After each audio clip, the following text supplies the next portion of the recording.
One of the many reasons it's difficult to heal and move forward after a betrayal is because it really affects and attacks our identity.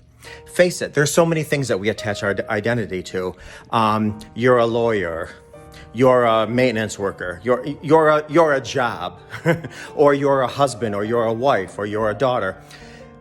We attach ourselves to identities. So when we encounter a betrayal, immediately our identity is under attack. Well, who am I if I'm not a wife?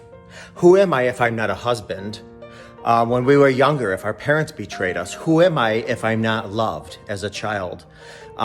So when we discover that our partner or whomever, whatever the betrayal is, when we discover that our partner or our significant other, our spouse, or like I said, even a boss or whatever the betrayal is in life, our identity gets attacked.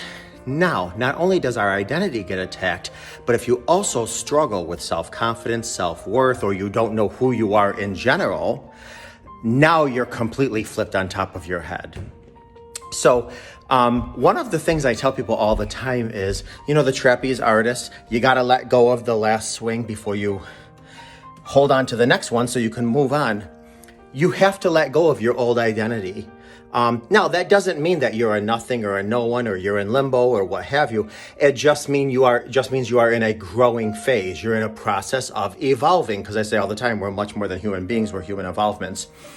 So one of the things I suggest is, if you are trying to heal, or it doesn't matter if you're reconciling or rebuilding, doesn't matter. If you're trying to heal after a betrayal, I really, really, really recommend you write down, who do you want to be in 2 years? I'm talking about everything. What do you look like? What are you doing? What do you smell like? What are you wearing? Who's around you? What are people saying who's around you? Where do you want to be in 2 years? And that is going to become where you're headed for as far as your new identity, because I can't tell you how many times as a practitioner, I'm working with a couple or I'm working with a individual and they're like, I don't know who I am anymore. Well, that's fine. You're going through a transition, but at least try to know who you're going to become, who you want to become.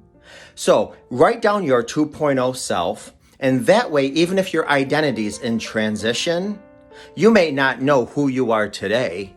But absolutely, without question, especially with a little bit of work, you will absolutely be on your way to who you will become tomorrow.